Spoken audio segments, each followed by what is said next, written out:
महाराज बाया लय बायासारखं भांडण, बायासारखं रडणं, बायासारखं बोलणं. नवरा बायकोची भांडणं लागली होती. बायको म्हणली तुम्हाला माझी कदर नाही. तुमचं घरदार शेतीबाडी आई बाप बहीण बाळा सगळं मी सांभाळते. बाया काय बोलतील भरोसा.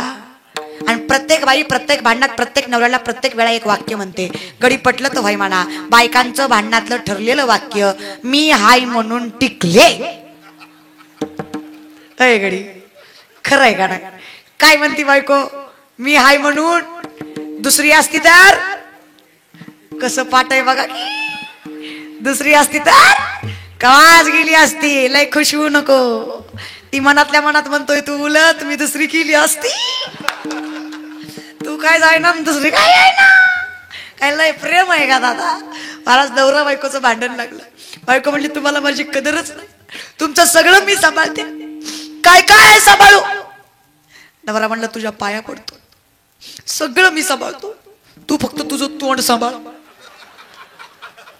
तेवढं सांभाळलं तर जगाचं कल्याण होईल महाराज. बायाचं तोंड. नवरा बायको कधी पेट्रोल भराय गेले बायकोला आत नेता का. तुम्ही काय ब्रह्मचारी आहेत काय. बोलत जा ना. बायकोला आत नेता का. कुठं सोडता पंपाच्या. त्याचं कारण आहे पंपावर लिहिलेलं असतं येथे आग लावणाऱ्या गोष्टी सक्त म्हणाये. कळलं त्यालाच कळलं.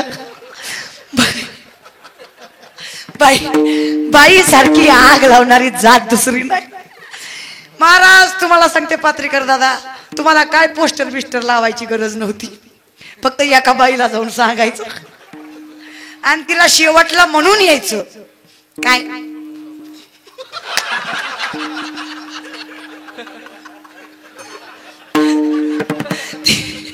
तिला फक्त म्हणायचं.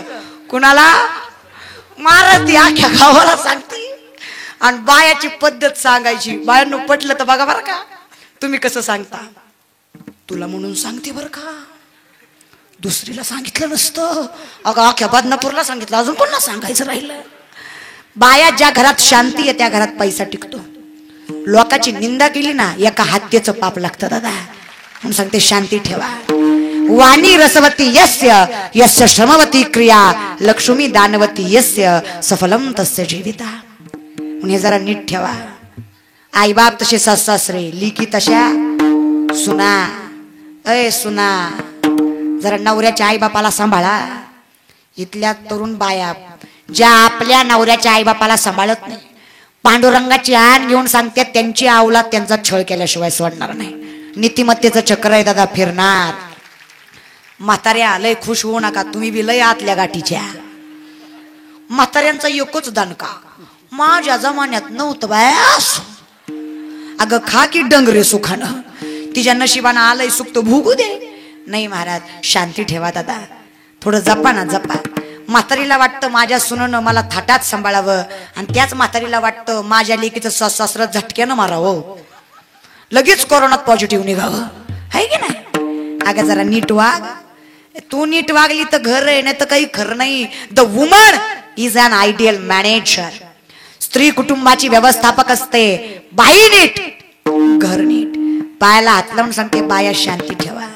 अनय पुरींनो आपल्याला 3 गोष्टी आल्याशिवाय लग्न करायचं नाही बरं का बाया. उगा आपला उताडा लोकांच्या मुलावर सोडायचा नाही. तुम्हाला माहित आहे का जावयाचा लय लाडका असतो. त्याला माहित आहे.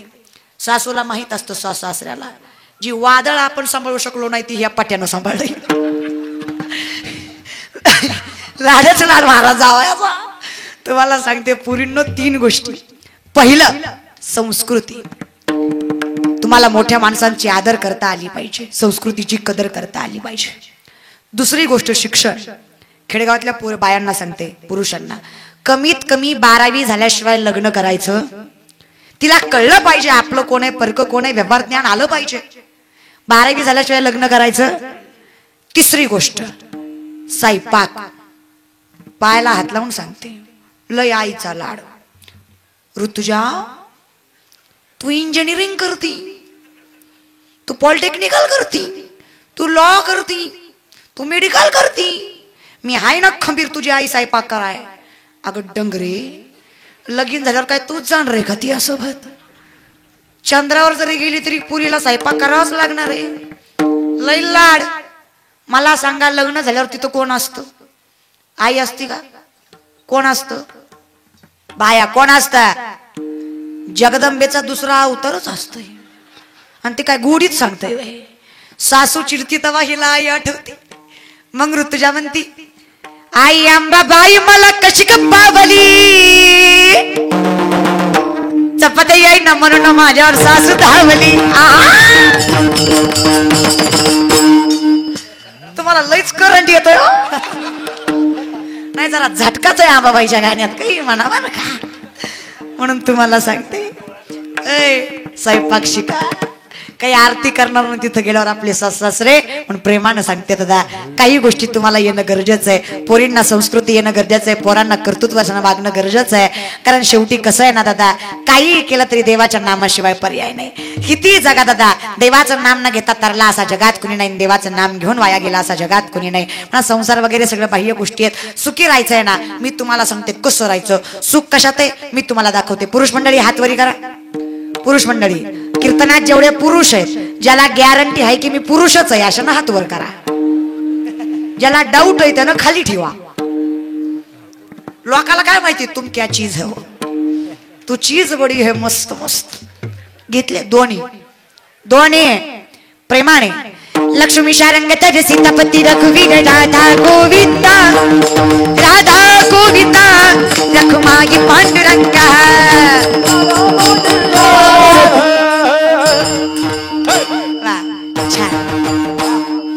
खाली कोणी घ्यायला सांगितले? घेतले तर घ्या.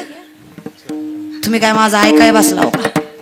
माणसाला बोलल्यावर राग येतो महाराज, पण एवढं वैजी त्यात काळात गबाळ बसलंय की नाही. ह्यातलं निमार्धच कीर्तन ऐकाय आलंय. निमार्ध तर एकाच कामासाठी आलंय.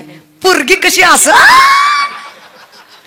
केवढी असं पोरगी बघाय गबाळ जमले महाराज. यात असे काही काही नमुने आहेत जी कधीच कीर्तन ऐकत नाही, पण आज आल्या.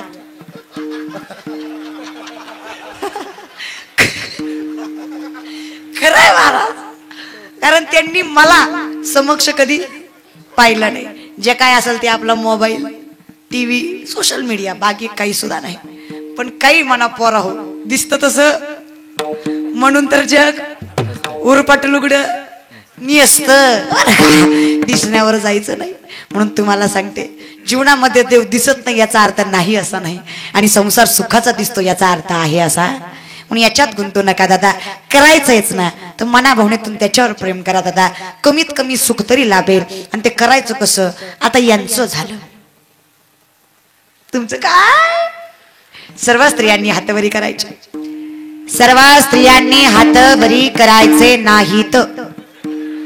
ऐकून घ्या. तुम्ही माझ्या पार्टीतल्या, मला तुमची लय माहिती, खालीच घ्या. पण एका ना एका बाईनं डोक्यावर पदर घ्यायचा पटकन. आता कुठं गेलाय हुडका? साडीला धरूनच येतो. पण मी काय म्हणते, बायका तुमच्या पदर त्यांची. तुमच्या बायकांना पदर ही मेज घ्यायला लावायची, तुम्ही लगीन करता कशाला? लोकाच्या जीवाला कार महाराज. प्रेमाने हाताने टाळी, मुखाने ना बसलेले. जी टाळी वाजवणार नाही, मुखाने देवाचं नाव घेणार नाही, पांडुरंगाचे हँड्स घेऊन सांगते 2 महिन्यात अंगावून वार जाईल. वार कळत का? जिंदगीत कधी सरळ व्हायचं नाही महाराज. पण प्रेमाने विठो पाय रखुमा,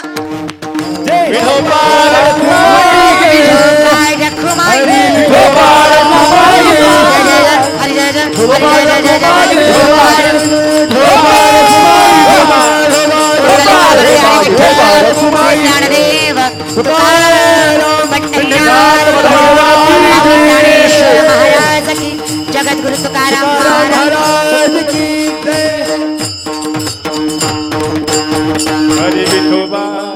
तुकोबा राय सांगतात महाराज, विठोबाचं चिंतन करणारी, दुसऱ्यासाठी जगणारी सात्विक लेकरं ज्यांच्या पोटी आली ना महाराज,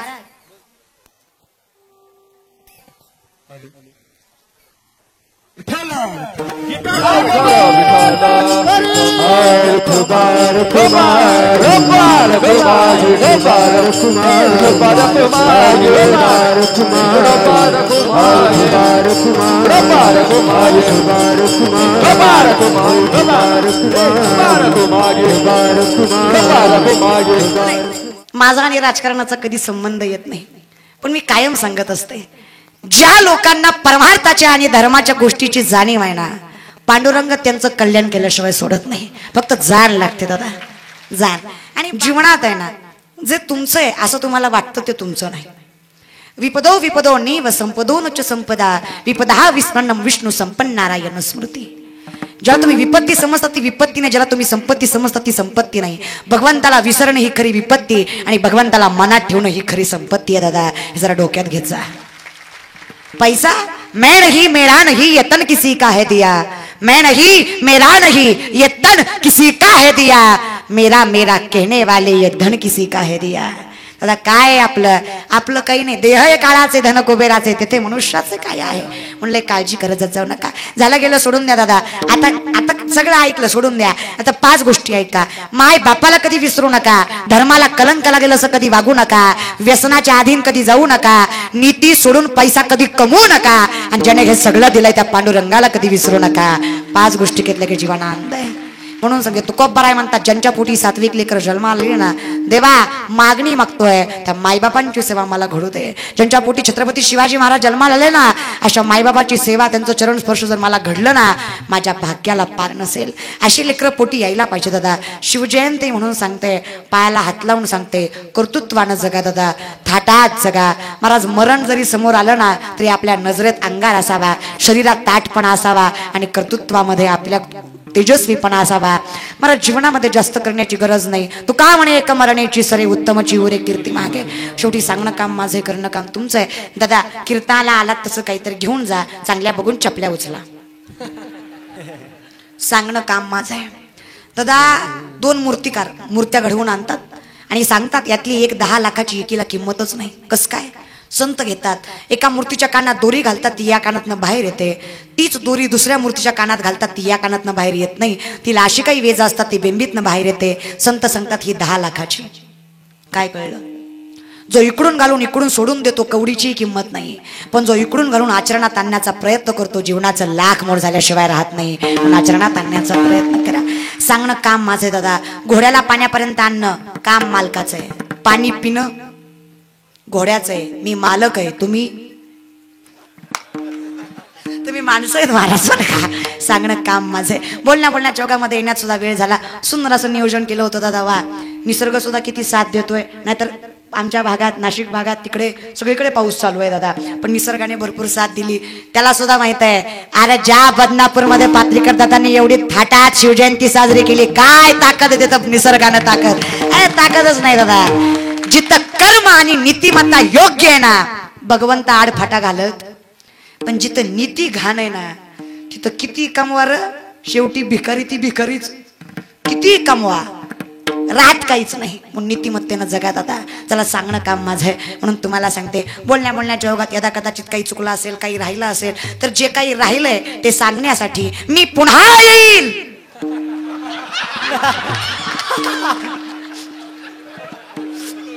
त्यांचा माझा काही सुद्धा संबंध नाही.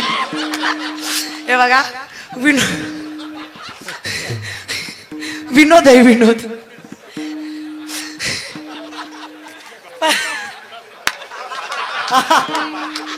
म्हणूनच म्हणलं मी महाराज, जमलं तर नक्की येईल महाराज बरं का. पण येणार, काळजी करू नका, येणार महाराज. कसं आहे ना, जीवनामध्ये मान नाही, त्यांना तर आणावंच लागणार आहे महाराज बरं का. जीवनात कसं आहे ना महाराज, लय अवघड आहे. विनोद आहे, लक्षात ठेवा. कसंही केलं ना, काहीही केलं ना, तरी शेवटी समाधान इथे महाराज. हा सुख सोहळा स्वर्गी नाही. म्हणून यदा कदाचित काही चुकलं असेल माफ करा. सुंदर असे आमचे टाळकरी, गोड गायनाचार्य, उत्कृष्ट मृदुंगवादक, सुंदर असे चोपदार ताई, त्याचबरोबर विनेकरी दादा, अगदी सगळ्यांचे मनस्वी आभार.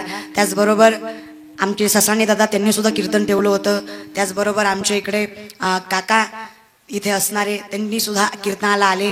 त्याचबरोबर आसपासच्या गावचे सगळेच असतील, बलिराज दादा असतील, सगळ्यांचे मनस्वी आभार.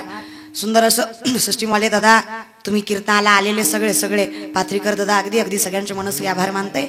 जे कीर्तनाला आले त्यांचे आभार, जे कीर्तनाला येऊन तंगडं पसरून बसले त्यांचे आभार, जे घरी पालतं पडले त्यांना दंडवत, सगळ्यांचे आभार. त्याचबरोबर तुमच्याच भागातील उत्कृष्ट असे महाराष्ट्रातील नामवंत कीर्तनकार शिवचरित्रकार गजानन महाराज देठे ते सुद्धा कीर्तनाला उपस्थित राहिले. त्यांचे देखील मनस्वी आभार मानते दादा. कारण कसं आहे ना दादा, बरं का आमदार दादा, तुम्हाला वाटत असेल राजकारण लय वाईट आहे, पण आमच्या परमार्थात लय राजकारण आहे. काय सांगायचं तुम्हाला, एखाद्या महाराजाच्या कीर्तनाला दुसरा महाराज येईल हे जरा कमीच आहे, कारण त्याला खपतच नाही. महाराज तोंड सुद्धा कसं नको करून बसतात, तुम्हाला खरं सांगते. पण त्यांना माहीत आहे मी काय सांगणार आहे. ते माझ्यापेक्षा वयाने मोठे आहेत, ज्ञानाने मोठे आहेत, तरी सुद्धा सर्व माहीत असताना सुद्धा ऐकण्याची हिंमत बरीच कमी माणसं ठेवतात दादा. म्हणून लहान बहिणीसारखं त्यांनी ऐकण्याची हिंमत ठेवली. त्यांचे मनस्वी आभार मानते. आमचे उत्कृष्ट असे दोनही मृदुंग वादक, काय ताकद आहे दादा हातात, गोड वाजवलं. अशा माझ्या सख्या भावासारखे अशीच कायम साथ राहू द्या बरं का. तुमच्या दोघांचे मनस्वी आभार. सुंदर गायनाचार्य सगळे आमच्या बहुमंडळी काय सुंदर साथ केली, तुमचे सुद्धा मनस्वी आभार. या सर्व कलाकारांसाठी एकदा जोरदार टाळ्या जोरात. वा, सगळ्यांचे मनस्वी आभार. यदा कदाचित बोलण्यात काही चुकलं वाचलं माफ करा, चांगले तुम्ही घ्या, वाईट ते परत द्या. जितनी मेहरबानी आपने की उतनी मेरी औकात नहीं, जितनी मेहरबानी आपने की उतनी मेरी औकात नहीं. कृपा है मेरे गुरु और मेरे माँ बाप की, नहीं तो मुझ में ऐसी कोई बात नहीं. काही नाही दादा, सगळं तुमचंच आहे. महाराज हे पाथरीकर दादांचं पाथरीकर कॅम्पस सर्व कॉलेज. महाराज निर्गुण निराकार, पण इथे ठाई ठाई परमात्म्याचा अधिष्ठान आहे. महाराज हे सुद्धा एक मंदिर आहे. आणि या ज्ञान मंदिरामध्ये मला येऊन माझ्याच वयाच्या माझ्याच कॉलेजसारख्या येण्याचा आनंद प्राप्त झाला. मी मनस्वी आभार मानते. महाराज आता यावर्षी करून थांबू नका बरं का दादा, आता यावर्षी करून थांबू नका. जवळ मी जिवंत आहे तवर तरी करा बरं का. एखादा कदाचित पॉझिटिव्ह निघाले तर द्या सोडून महाराज बरं का. पण तवर तर मी भगवंताकडे विनंती करते, चंद्र सूर्य आहे तोपर्यंत या कॉलेजचं, या कॅम्पसचं, या शिवजयंतीचं नाव झळकत राहो ही भगवंताकडे विनंती करते दादा. अशीच यश, अशीच प्राप्ती, शिखरापर्यंत उंची गाठो. आकाश